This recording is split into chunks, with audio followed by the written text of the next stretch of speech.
welcome, Austin and Jim. We've been writing a lot recently about the goings on, and it's almost like you can draw in Africa. You can almost draw a line across Africa below the sub-Saharan.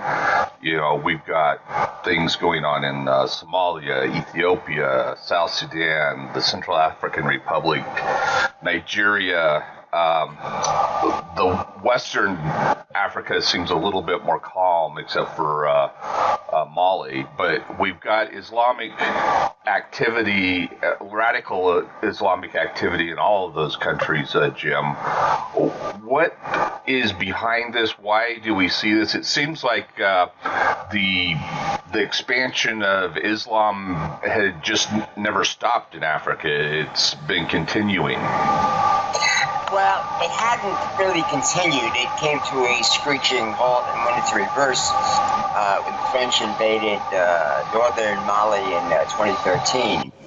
But what they've done is first of all, Al-Qaeda in general, worldwide, has, as part of Osama bin Laden's legacy, become businesslike. In other words, they found ways to make money.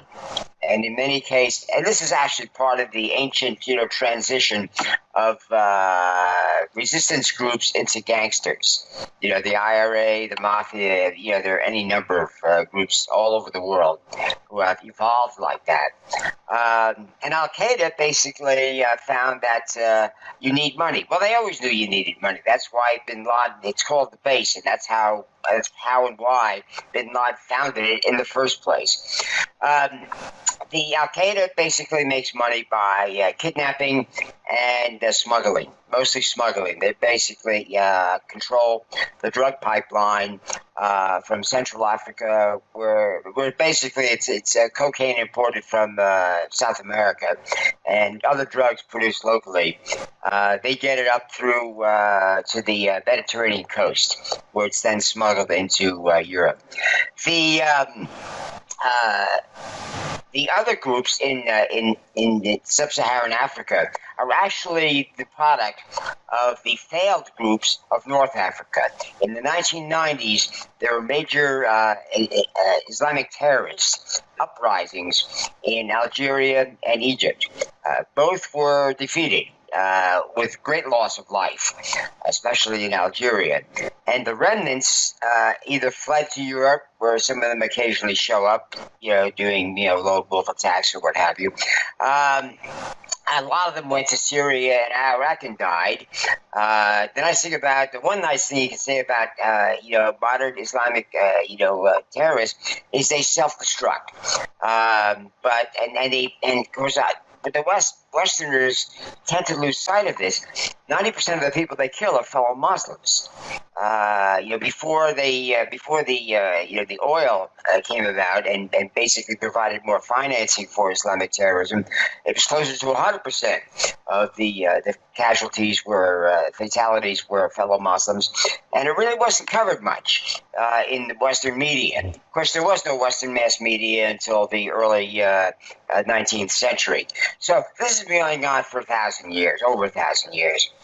And, it just, as a student, any student of history will say, well, what's new about this? It's been around forever. But hey, if you're in the newspaper business, you got to generate headlines. You do it any way you can. And dead bodies sell. The ISIL, on the other hand, which is actually one of the most active, how should I put it, franchises, is in Nigeria, is the most murderous. In fact, I think it was in 2015, the Islamic terrorist group that killed the most people in that 1 year was Boko Haram, which at that point wasn't all ISIL, but it's now mostly ISIL, about 2/3 or whatever, ISIL. the problems in Africa and all throughout the Muslim world are bad government, corruption, and everything that goes with it. People have a lot to be angry about, and there are always, imams, religious leaders who basically preach that corruption is bad, which it is, and you should be righteous, which you should. And the Quran has their version of the Ten Commandments that I think you should do. This is around this forms a group of defenders of the faith, the true faith. It's always the true faith. And they go on a rampage. They're all wiped out. And you wait another generation or two before it starts all over again. So these little groups have been popping up in Islamic sub-Saharan Africa for centuries. And but now, with the worldwide communication and more money in general being available, especially in Nigeria, which has a lot of oil wealth, it's easier for people to find out about what's going on and to get a taste, as it were, of what could be if their own governments weren't so damn corrupt and stealing most of the oil revenue and just mucking things up in general. So after the 1990s, some of the Al Qaeda went south to set up the cocaine, the drug smuggling business, and in doing that, they basically helped found local Islamic terrorist groups, Mauritania, in Mali, and here they again were basically building on local grievance groups. In Mali, it was the Tuaregs, who are related to the Berbers, who are related to the ancient Egyptians. Anyway, these are North Africans, but the Tuaregs always resented being ruled, as were, especially after in the colonial period. Well, after the colonial period ended, when Mali was thrown together, the Tuareg tribes and some Arabs up in northern Mali, Timbuktu of legend and used to be a big tourist attraction. These were primarily, North African, Tuareg and Arab areas, thinly populated, but they already had an organized resistance, and it didn't take long before one Tuareg leader said, "Hey, let's go on a jihad. Let's not just fight for our freedom from these sub-Saharan Africans, these Bantu peoples down south." And they got organized. Well, they didn't really get organized, but they got organized enough to basically throw the government forces out of northern Mali. Then they got organized, and then they got defeated by the French. French leading a force of a few thousand, troops, mostly French initially, and later peacekeepers from adjacent, sub-Saharan, Sahel countries. They are still fighting, but not nearly as much as they were 13 years ago. So it's all relative. The news makes everything look like it's huge. So you get a very distorted view of exactly how much mayhem. Now, in Nigeria, it was a lot. There's no, again, they sort of equate mayhem with Mali, the mayhem in Mali with the mayhem in Nigeria. It was no contest. It was huge. We're talking thousands and thousands. And they're still doing it in Nigeria, but to a much lesser extent than they were, a few years ago. So you've got a third group, Al-Shabaab in Somalia. Now, they've been in business ever since, well, again, colonialism ended, Somalia became independent. The problem was Somalia's natural state was never unified, a unified country. Big mistake. Of course, the colonial powers felt, well, they had no choice. They couldn't return it to its pre-colonial situation because that was chaos. Well, it went that way anyway. You can't, nurture versus nature. Nature took over. And through Black Hawk Down, we're all familiar with that, fighting to allow foreign aid to get in. That's what the Black Hawk Down thing was all about. The starvation continues. The area is prone to regular droughts, which in the past would kill off the population. But with in the 20th century, the foreign aid operations became so efficient they could basically rescue most of those people. And that led to a huge a population explosion. So the droughts were even worse when they came along. Anyway, they developed a Al Qaeda. First, it was a Al Qaeda affiliate, and then and that stayed that way in Somalia. And near Al Shabaab, there's a small ISIL contingent further north in Puntland, and they are again basically news generators. They're not really a threat to any government.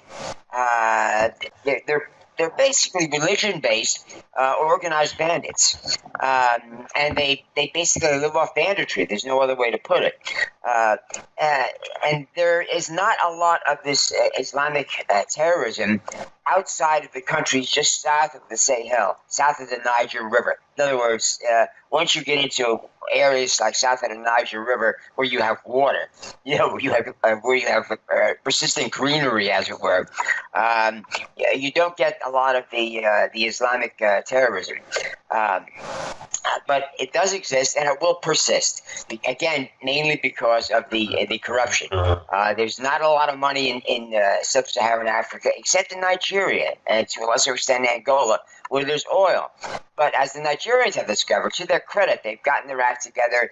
They got rid of, in the 90s, they got rid of a persistent dictatorship, kleptocracy. They've got elections going again. But the corrupt politicians are organized. They basically hire PR firms. They have their own private gangs. That's a fairly typical thing in sub-Saharan Africa. And they basically can manipulate elections and get reelected. There's a president in Nigeria who's a reformist. He's a true reformist. He's enacted many reforms. Unfortunately, he's a Muslim and he's a Fulani. Now, the Fulani are important because they are a major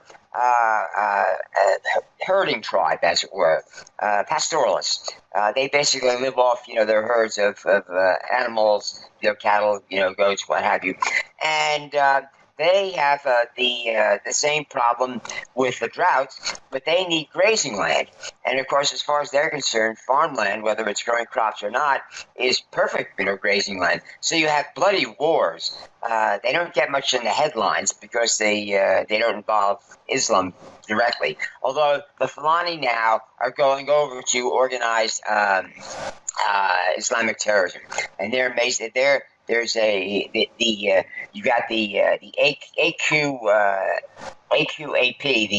the Al Qaeda in the what do you call it?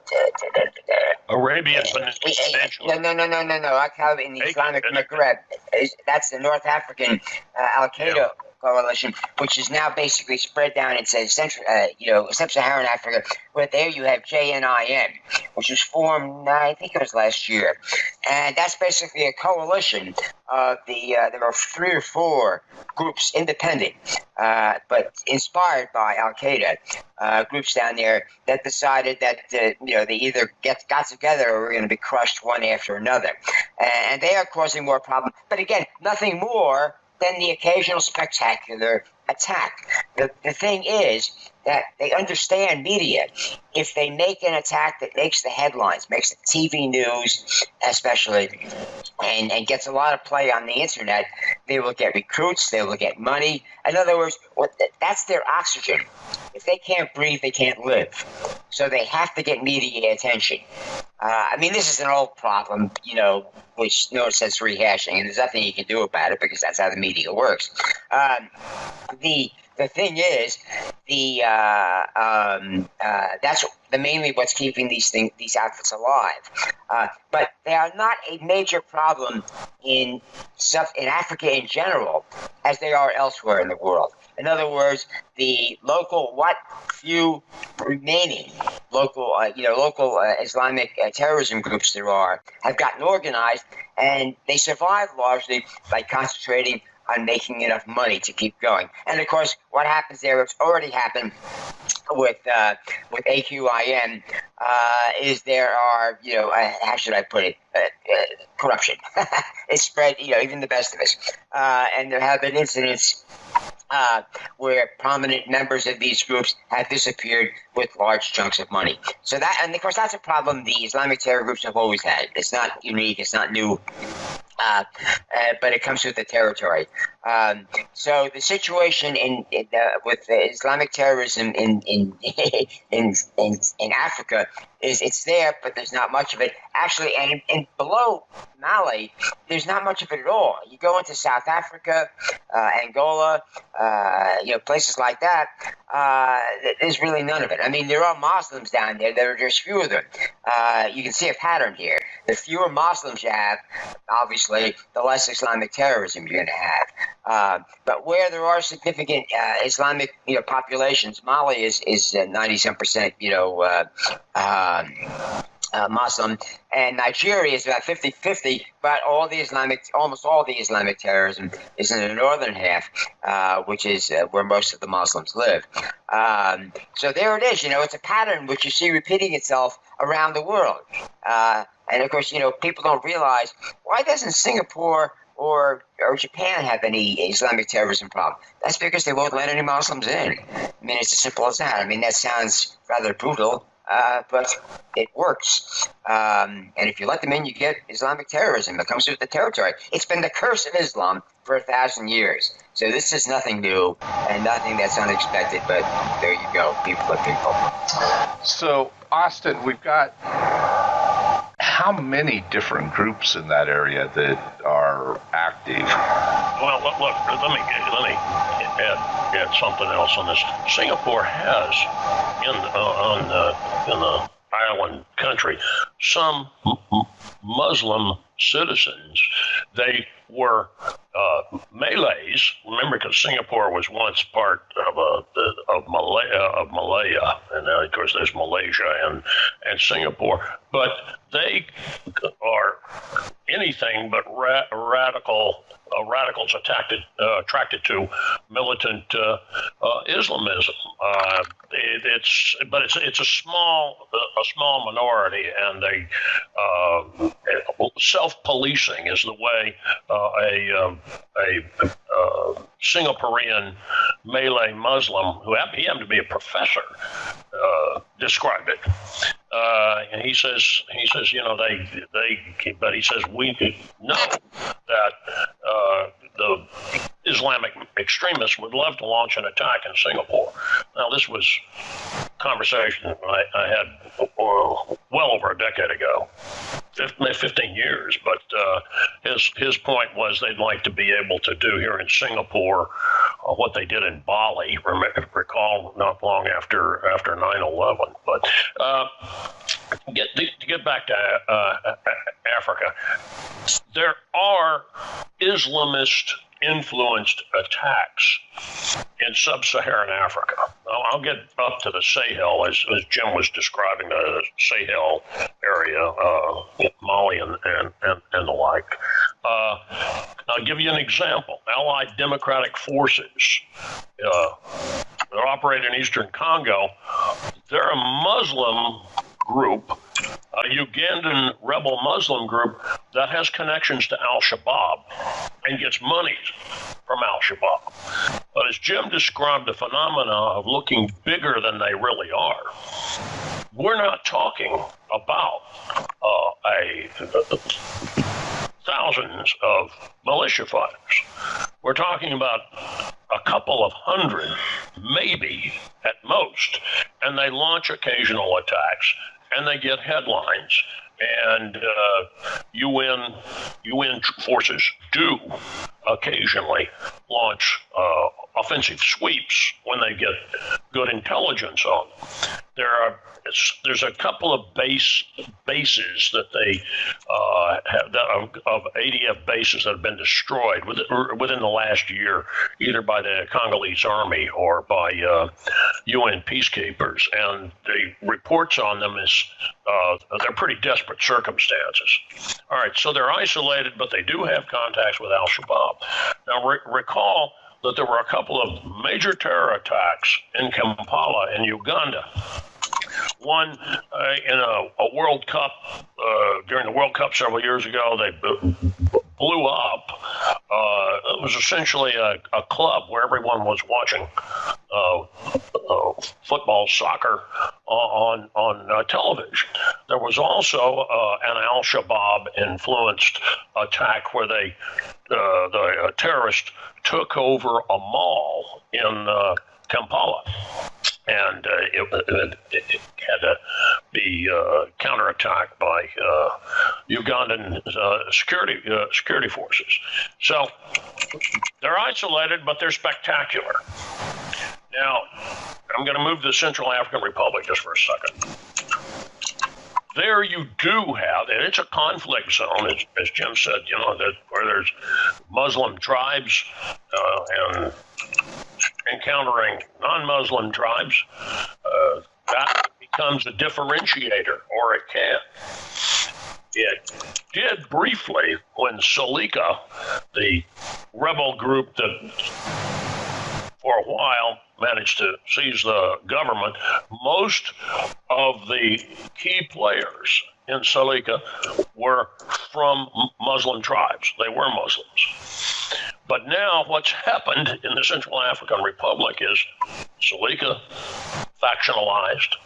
The anti-Balaka militias, and they're predominantly from Christian and animist tribes. They were always factionalized.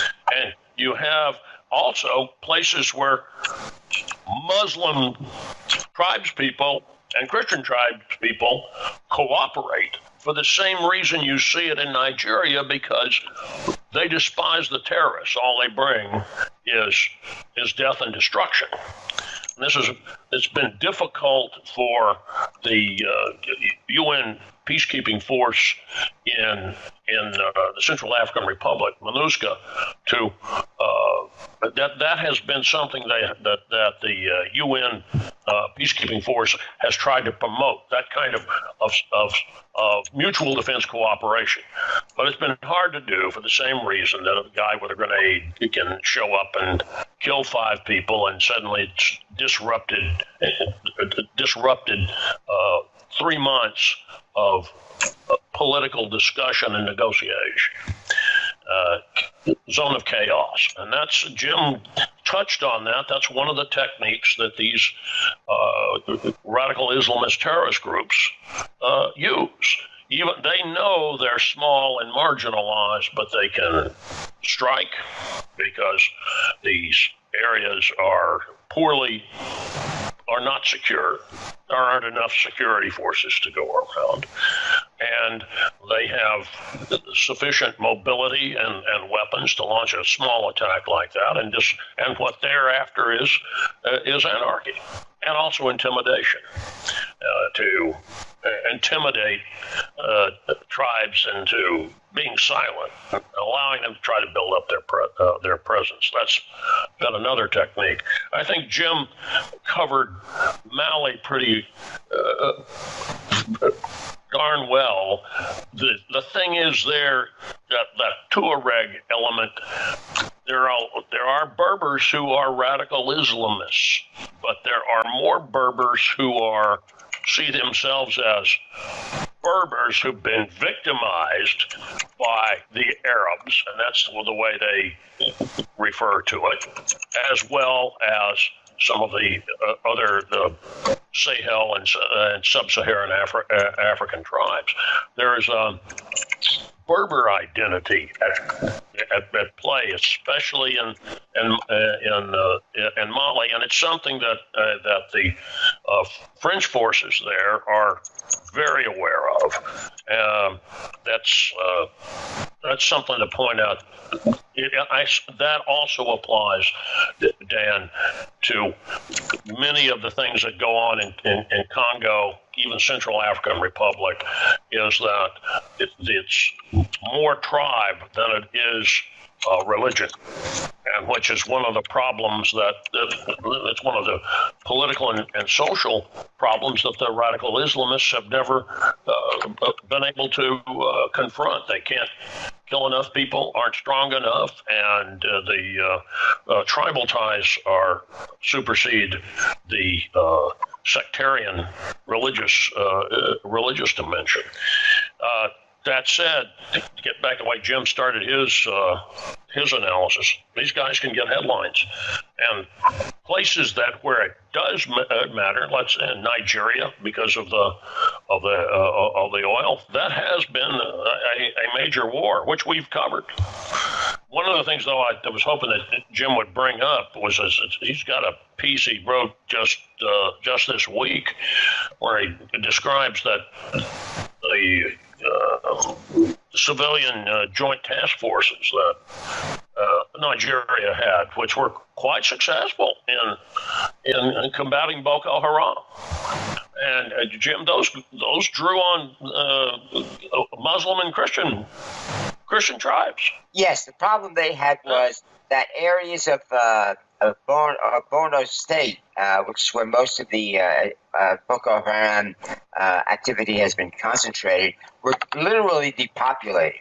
So there were no civilians left, literally. I mean, they were all in refugee camps.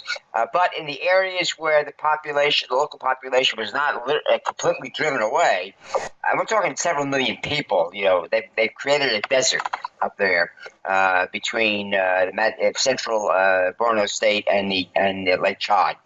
And yes, they are still useful, but the group, the Boko Haram group faction, there's two of them, which is most active, is the one that basically pledged allegiance to ISIL, and they have been extremely businesslike. To give you a rather grim example of it, currently they are trying to extort money and freedom for some of their comrades, their senior comrades, their leaders who have been captured, by basically taking two Red Cross workers, these are local Nigerians, and another Nigerian, a 15-year-old Christian schoolgirl, favorite target.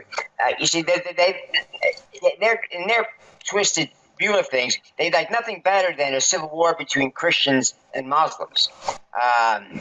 Now, the Christians have showed enormous restraint because they understand that would serve nothing but chaos and the Islamic terrorists.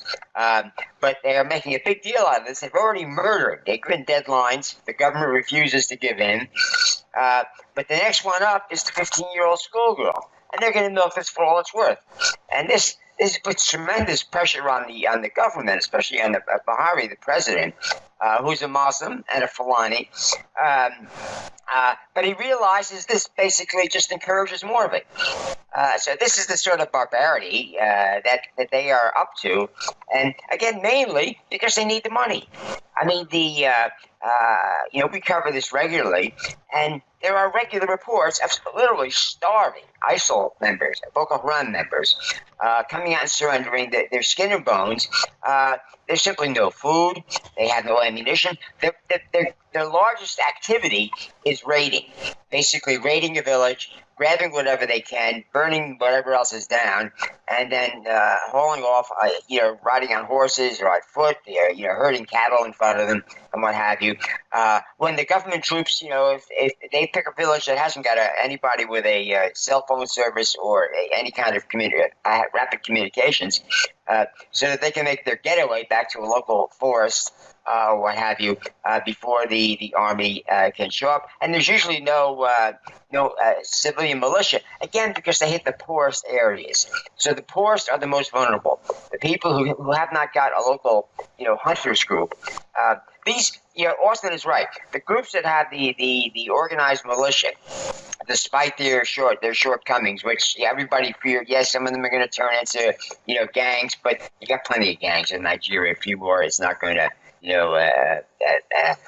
make things any worse than the presence of more Boko Haram or gangs, criminal gangs on steroids. But they're basically going after the poorest of the poor and basically killing and burning them out, making the situation even more desperate. And of course, threatening, give me the money or I kill the Christian teenage schoolgirl. I mean, it's just horrific. But that's how they roll. Defending Islam. Let me make a couple of other comments about East Africa, Dan, real quickly. There has been some very, very low-level Islamist violence and Islamist-provoked violence in Kenya over the last 8 or 9 years. Now, there's some going on along its border area with Somalia, but it showed up on the coast and was associated with a small group of Muslim clerics. A couple of them were very influenced by Al-Qaeda. This is before the Islamic State rolled out in 2014. That said, the Kenyan security forces ensured that after 2 or 3 of these small attacks, that they would go after and find the perpetrators. And there was a show of force by the government. Some of this was near the port area of Mombasa, which Mombasa was an Arab port at one time, used by Arab traders on the eastern coast of Africa, and there are Muslims who live there. Some of this happened too, and again, as I said, along the border area with Somalia, but it was provoked by Al-Shabaab. And we're looking back several years now, but overwhelmingly, the Kenyan Muslims who lived up there said, we don't want your chaos and anarchy here. So there was the self-policing component too. Say one other thing about Somalia. Jim said, that Somalia's never been organized. I wrote a column, and I think it's still up. It is still up. It's about 2003. And basically the joke was Somalia divides into 3 parts, playing off of Julius Caesar's line about Gaul. But Somalia divides into more than 3 parts. But we have the Somaliland Republic, which is up in the northwest corner, which is fairly calm and has been, and is so. I think Ethiopia is the only country that recognizes it as a sovereign state. I'm pretty sure that's right, Jim. But it's just Ethiopia. It's just Ethiopia. All right.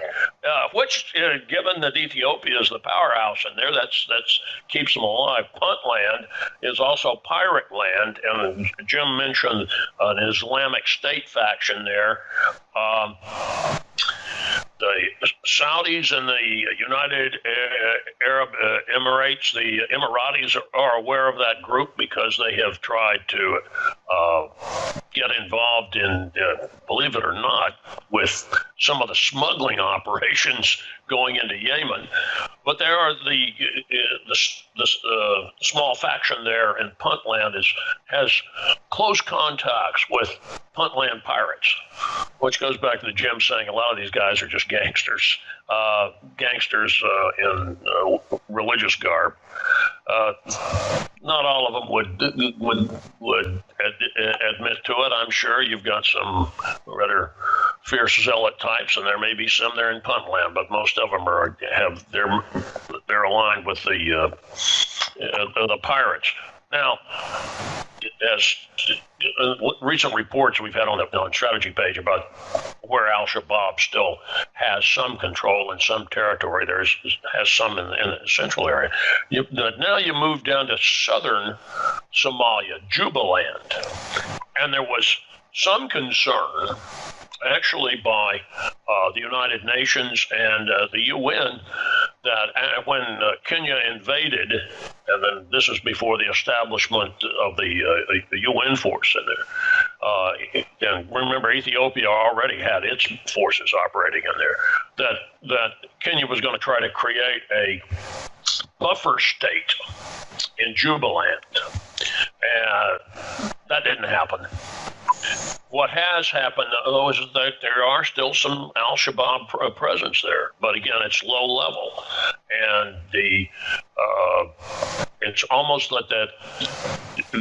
You're not going to eradicate it for the reason that I described earlier, and Jim touched on as well, that it's so easy to step into an insecure, non-secured village, because the military and the national police can't be everywhere, and toss a grenade. And Jim was describing what's happening in Nigeria. It's the poorest of the poor that suffer the most. If you go through and look at some of the attacks in Congo, it definitely applies to the Central African Republic as well.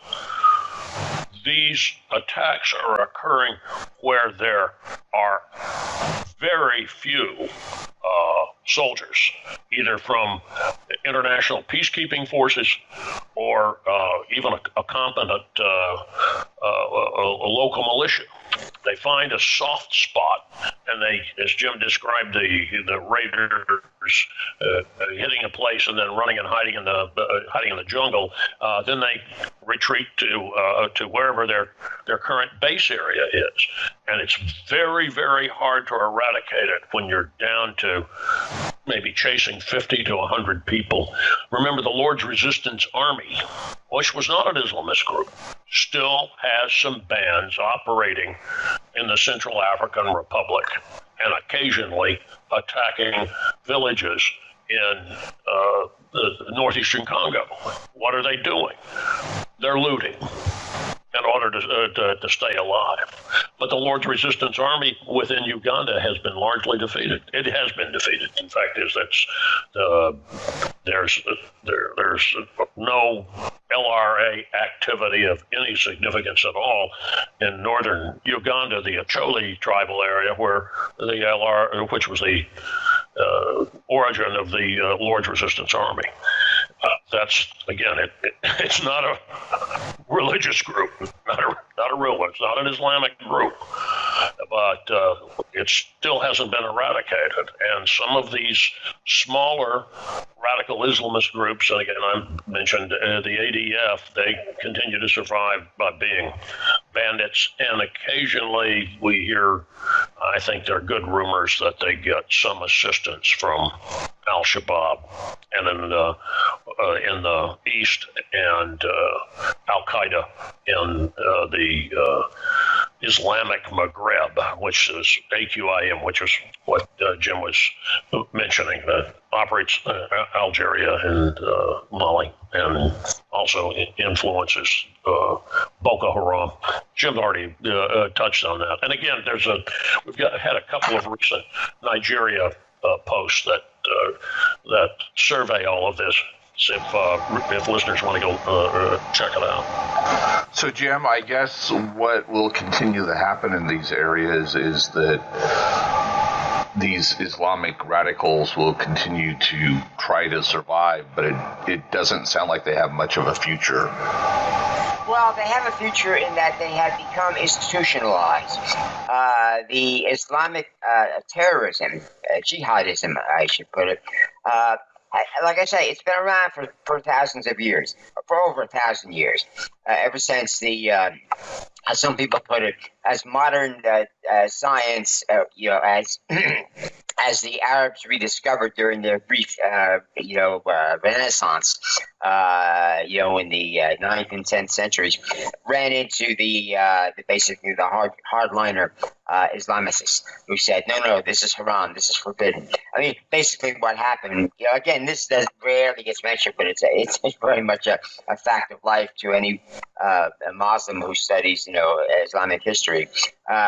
There was a great flowering of not only rediscovery, as it were, of ancient Greek and Roman, technology, which is written down, and they captured the manuscripts and were translating them into Arabic. But they had their own developments. A lot of modern math, not a lot, but some of the basic, algebra is basically from an Arab word, and it was a lot of the mistake principles of it were developed by Arabs. But when some of these new, secular scholars who were Muslims started saying things which could be interpreted as contrary to the Quran, bingo, they were shut down. And that has been going on. Now, it almost happened in the Christian world, where there were a few of the early, innovators, scientific innovators, literally burned at the stake.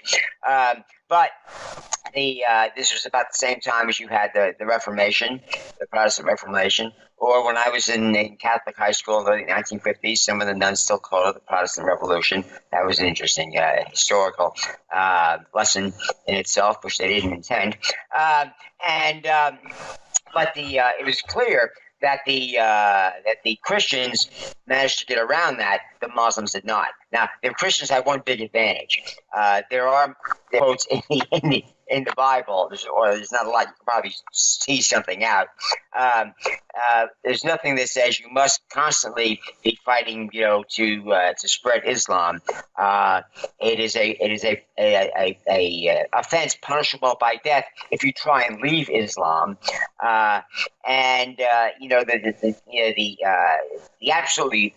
The worst one is that the quickest way to heaven is as a holy warrior, is dying in the defense of Islam. In other words, of course, and above all that is that Islam, the word, is derived from the Arabic word for submission. There is no render unto Caesar what is Caesar, and render unto God what is God. And of course, there is no pope. That was one advantage the Christians had early on. They had one central religious authority who could say, yes, we do this, no, we do that. And it was through papal, influence, basically, fortunately for us, in the home of the European Renaissance, we said, maybe we should roll with this. Let's get these Jesuits together, get them going, and the rest is literally history. But Islam has been cursed with not having that, and they know it. I mean, they're talking about it openly, but it's hard to overcome. It's written, as it were, in the Holy Scripture, and when you're dealing with religious fanatics, that's a hard obstacle to overcome. Hey, Dan, before we wind up, I just found this on my computer, and it's the August 13th, 2018 update in our Congo update, and I think it's indicative of some of the things Jim and I've been talking about. And again, we're not just to show where, in many cases, that the sectarian and religious dimension is not a primary driver. It's there. That's taken advantage of by by Islamist extremists. But, all right, here it is. I'm going to read it. In the Central African Republic, UN peacekeepers report that fragmentation of rebel groups has become a security problem. For example, several armed factions have formed from the Salika rebels. These factions continue to fight with anti-Balaka militia factions. Now, here's one of them. The Popular Front for the Rebirth of Central Africa has emerged as a powerful rogue Salika faction.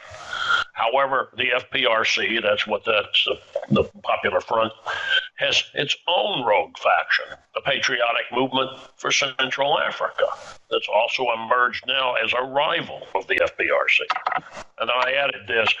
I just, the listeners can get an insight in this. I had about 6 or 7 reports over about a 5-month period that I used in the background on this. Salika's breakup is a bit ironic. In the Sangho language, which is the Kars' official language, Salika means alliance. The big alliance has dissolved. The new factions appear to be organized along religious, ethnic, and regional lines. The Salika movement was a predominantly Muslim movement, but drew on tribes in the east and north. And that is something that, in Jim's discussion about Nigeria, there are regional issues composed with this. And that's something that also needs to be stressed. There were other reasons to cooperate, and there are other reasons to make an alliance with another a rebel faction that had nothing to do with religious differences or religious disagreements. So, chaos in the Central African Republic. Chaos in the Central African Republic. I think that's a good place to end. That it's going to be continue to be a region that has chaos in it. Thank you, gentlemen, and we will talk to you next time. Bye-bye. Bye.